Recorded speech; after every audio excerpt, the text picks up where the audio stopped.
राज्यसेवा 1 डिसेंबर साठी असणारी taste series आहे आपली, त्यातला हा जीएस मधला भूगोलाचा भाग आहे. भूगोलाचे 15 प्रश्न आपण बघूया पहिल्या टेस्ट मधनं. फक्त एक छोटी अनाउन्समेंट करतोय की जे टार्टी, सारथी, महाज्योती आणि बार्टी याचे जे विद्यार्थ्यांनी यूपीएससी, एमपीएससी आणि कंबाईन या कोर्सेससाठी निवड झाली असेल किंवा एसएससी सुद्धा 25च्या स्कॉलरशिपच्या प्रोग्रामसाठी तुमचं मनपूर्वक अभिनंदन तर आहेच भगीरथ अकॅडमीकडनं. पण तुम्ही नाव नोंदू शकता. नाव नोंदणीसाठी तुम्हाला इथे नंबर दिलेला आहे, लिंक दिलेली आहे आणि त्याच्यावर तुम्ही आपलं अकॅडमी ही चॉईस करू शकता, ज्यातून तुम्हाला पुढच्या एकूण कोचिंग असेल आणि बाकीच्या फॅसिलिटी तिथं अवेलेबल होईल. ठीक आहे, आता पहिला प्रश्न घेऊ आपण. खालील विधाने गृहीत धरा. हा पहिला प्रश्न. याच्यात 3 विधान दिले. पहिलं, पृथ्वीचे भूचुंबकीय क्षेत्र प्रत्येक काही लाख वर्षांनी बदलते. दुसरं स्टेटमेंट आहे, जेव्हा 4000 दशलक्ष वर्षापूर्वी पृथ्वीची उत्पत्ती झाली तेव्हा पृथ्वीवर 54% ऑक्सिजन होता आणि कार्बन डायऑक्साईड टक्के 0 होता. त्यानंतर तिसरं, जेव्हा पृथ्वीवर जीवांची उत्पत्ती झाली त्यावेळेस पृथ्वीचे सुरुवातीचे वातावरण बदललेले आहे, जे आधीचे वातावरण, ज्याला प्रीमिडोरियल ऍटमॉस्फिअर ऑफ द अर्थ म्हणतात. वरील योग्य विधाने ओळखा असं आपलं स्टेटमेंट दिलेलं आहे. सो काय यातलं योग्य वाटतं तुम्हाला? कन्फर्म? पक्क सगळ्यांना? Yes, the answer is a व क. एक हे बरोबर आहे की भूचुंबकीय क्षेत्र बदलत असतं. त्याचं लास्ट अपडेट असा एवढाच दिलेला आहे, भूचुंबकीय क्षेत्र आता 7,80,000 वर्षापूर्वी हे बदललेलं आहे. वर्षापूर्वी पृथ्वीचं भूचुंबकीय क्षेत्र बदललेलं लास्ट काही कित्येक लाख वर्षानंतर बदलण्याचे याचे एव्हिडन्स आहेत का? आहे. ह्या एव्हिडन्स शोधण्यासाठी पॅलिओमॅग्नेटिझम म्हणून वापर केला जातो. म्हणजे खडकातील चुंबकीय क्षेत्र जर बघितलं तर समुद्र तळाला हे काय आढळतात? पुरावे आम्हाला आढळून येतात. जे आमचं ग्रीनलँडला आहे, हे ग्रीनलँड पासून आता परत पूर्वेकडे 11 किलोमीटर सरकलेलं आहे. पृथ्वीचं असणारं जिओमॅग्नेटिक पोल ज्याला म्हटलं तसा एक पुरावा आहे. सो हे वाक्य बरोबर आहे. 4 दशलक्ष वर्षापूर्वी आपण म्हणतोय पृथ्वीचं वय 4,600 दशलक्ष आहे, म्हणजे 460 कोटी किंवा 4.5 अब्ज आहे.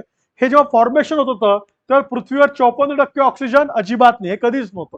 पृथ्वीवर पहिले कार्बन डायऑक्साईड आला, जो सुरुवातीला 26, 36 अशा टक्क्यांमध्ये होता आणि मग जिथं जे काही एकूण कंडेन्सेशन आणि पाऊस सुरू झाला त्याच्यामध्ये तो डिझॉल्व्ह होऊन गेला पावसात आणि तो कमी आला आणि मग त्यातनं समुद्र आणि मग तुमची असणारी प्रकाश संश्लेषण प्रक्रिया photosynthesis and there is oxygen काय झाला? मुक्त झाला. अशी ती प्रोसेस आहे. त्याच्यामुळे हे स्पेशल वाक्य काय आहे?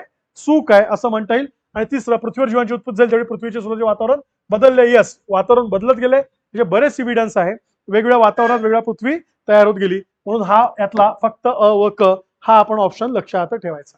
नेक्स्ट, खालील विधाने शेती मृदा संदर्भात गृहीत धरा. मृदेतील सेंद्रिय घटकाची उच्च प्रमाणात मृदेची जलधारण क्षमता कमी करते असं स्टेटमेंट दिलेलं आहे. गंधक चक्रात मध्ये मृदा कोणतीही भूमिका बजावत नाही. There is a sulphur cycle. Okay. And third is the सतत मृदा सिंचन मृदेत क्षाराचे प्रमाण अधिक होत जाते. अगेन काय आयडेंटिफाय करायचं? योग्य विधाने ओळखा. कुठली विधाने? योग्य. चला आन्सर इट.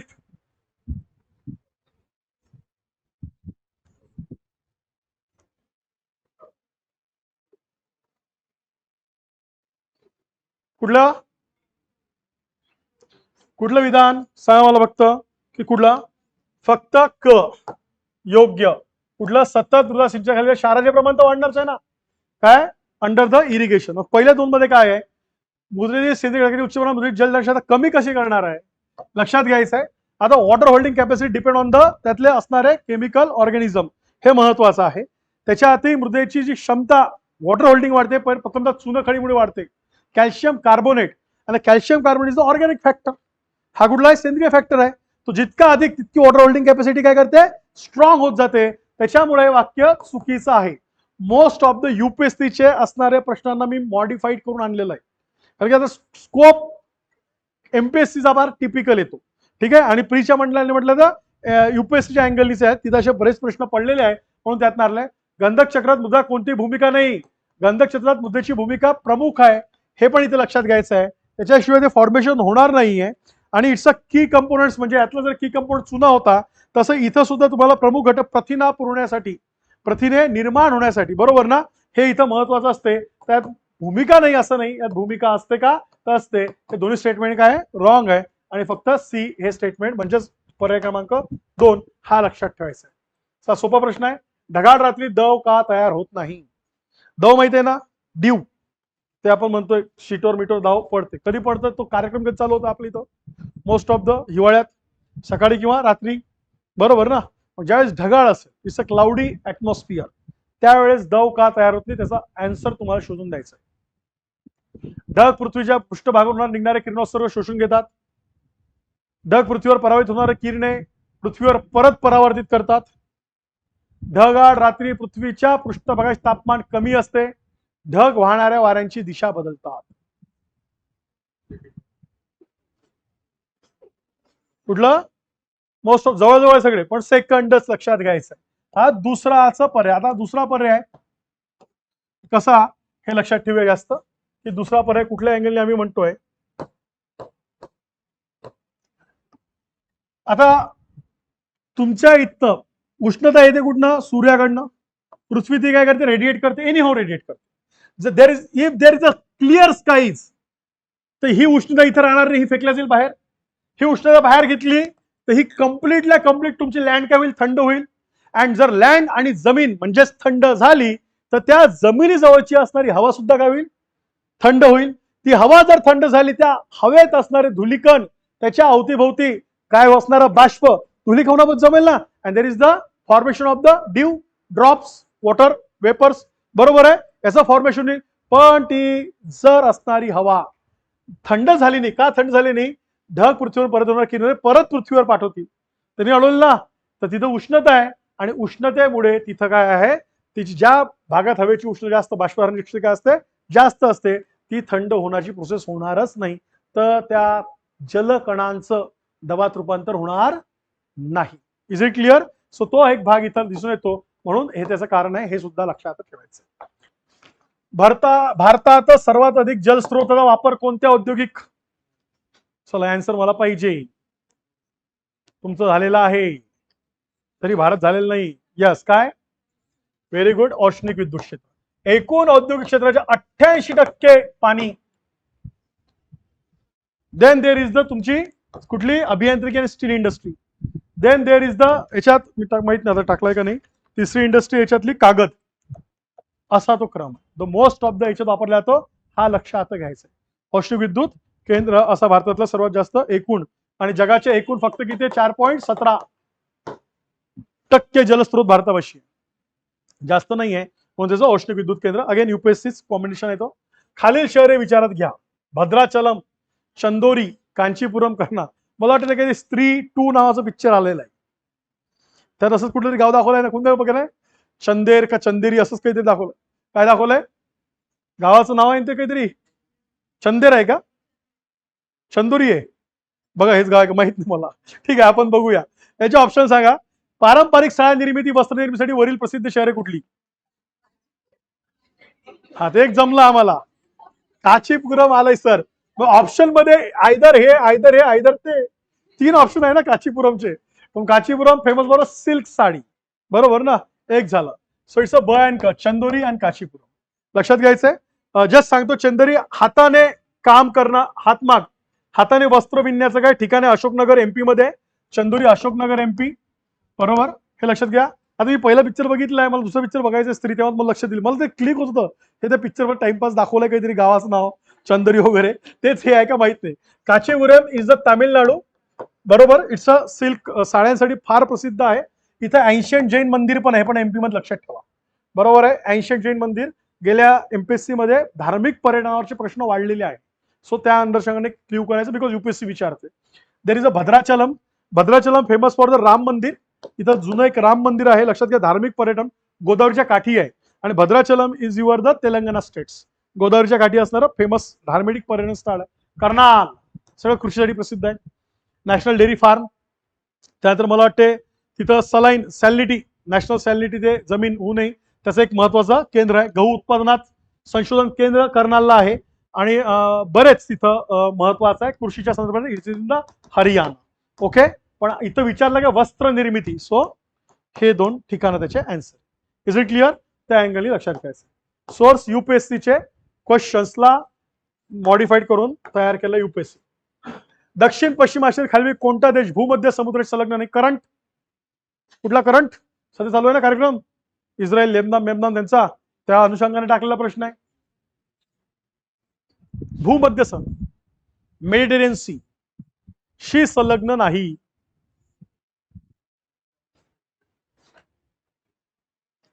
सांगा कुठला? लेबनान कुठं आहे? इस्रायलच्या वर, तिचं भांडणं चालू आहे. बरोबर आहे. तुझं ओपनिंग कुठं आहे? भूमध्यलाच आहे. सिरियाचं तर आहेच, इट्स अ जॉर्डन. आता तुम्ही लक्षात घ्या, अशी जर ती पट्टी काढली, गाझा पट्टी, माझा पट्टी इज द इस्रायल, इकडल्या साईडनं काय येईल? Jordan. There is the Lebanon and there is the Syria. असं ते भूमध्यला ओपनिंग आहे. इट्स जॉर्डनचं नाही आहे, it's a Jordan. Map base आहे. ओके. आणि करंट आता ज्यावर आहे, कोणा प्रश्न बघून ठेवायचा. इंडियन ओशन टी नाही पाहिजे. डायपोल आयोडी संदर्भ बऱ्याच वेळा बातम्यांमध्ये येत असतो. भारतीय मान्सूनचा अंदाज संदर्भात खालील विधाने लक्षात घ्या. आयोडी संकल्पना समुद्र पृष्ठाच्या तापमानासंबंधी असून यामध्ये उष्णकटिबंधीय पश्चिम हिंदी महासागर आणि उष्ण कटिबंधीय पश्चिम पॅसिफिक महासागर यांच्या तापमानाची भिन्नता गृहीत धरली जाते. There are two places, different temperature places. One of the Pacific आणि दुसरं हिंदी महासागर. सेकंड, आयोडी एल निनोवर प्रभाव पडू शकते ज्याचा परिणाम भारतीय मान्सूनवर होतो. कुठले स्टेटमेंट योग्य आहे?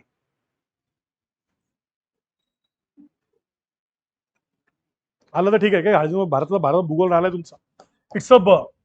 हा आयोडी अबाउट द लक्षात घ्यायचं आहे, फक्त अरबी समुद्र आणि ऑस्ट्रेलियाच्या वरचा किंवा इंडोनेशिया खालचा जो हिंदी पॅसिफिक, तर नावच आहे इंडियन ओशन डायपोल. हिंदी महासागरातले दोन प्लेसेस जे कालांतराने तापमान बदलतात, त्यातलं एक अरबी समुद्र आहे आणि एक ऑस्ट्रेलियाच्या वरचा आहे, हे लक्षात घ्यायचं. Nothing else. म्हणून त्या पॅसिफिकचा त्याशी काही संबंध येणार नाही, हे लक्षात घेऊया आपण. पॅसिफिकचा संबंध आहे southern oscillation indicator, that is a different concept. Okay. तो आता इथे एक्सप्लेन करत नाही. आणि आयोडी एल निनो प्रभाव पाडू शकतो. Yes, El Nino is the again phenomenon from the Pacific. पण त्याचा परिणाम याच्यावर होतो का? तापमानाचा संदर्भातला आहे आणि भारतीय मान्सून परिणाम होतो. सो ओनली ब हा लक्षात ठेवा. महाराष्ट्राचे 3 प्रश्न 28, 29, 30. कारण की त्याचा कॉम्बिनेशन आहे 6-6 आणि 3. 6 जग म्हणजे प्राकृतिक, 6 भारत आणि 3 किशावर असतात महाराष्ट्रावर. महाराष्ट्रात पूर्व भागात प्रामुख्याने क्रेटेशियस कालखंडातील खडक आढळतो. मध्य महाराष्ट्र पठारावर प्रामुख्याने आर्कियन कालखंडातील खडक आढळतो आणि कोकणात प्रामुख्याने गाळाचे खडक अस्तित्वात आहे. योग्य विधान ओळखा. लवकर ओळखा. ऑप्शन फक्त ब, फक्त ब. अच्छा, इथं काय पाहिजे आमचं? फक्त अ दिला इथं. ठीक आहे, करेक्ट करून टाका. फक्त अ. आता द्या उत्तर बस.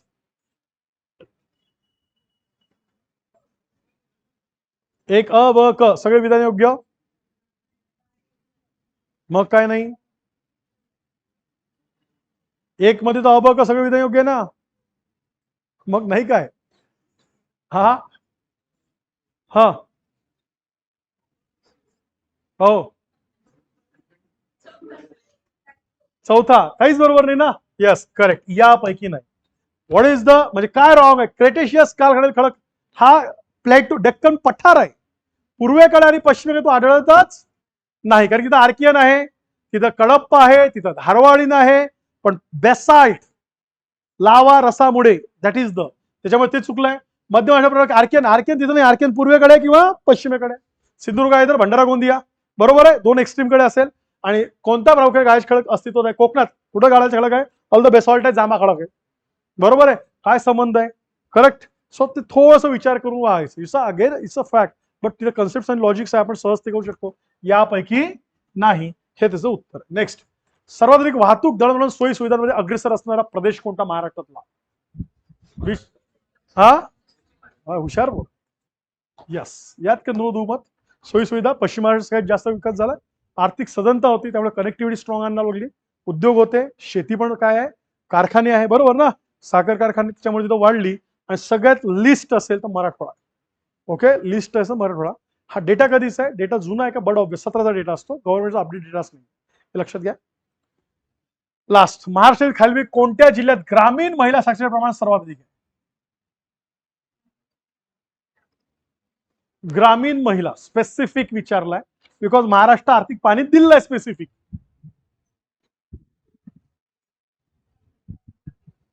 Ahmednagar, Jalgaon, Pune, Amravati. And it's talking about the percentage, not the number of population.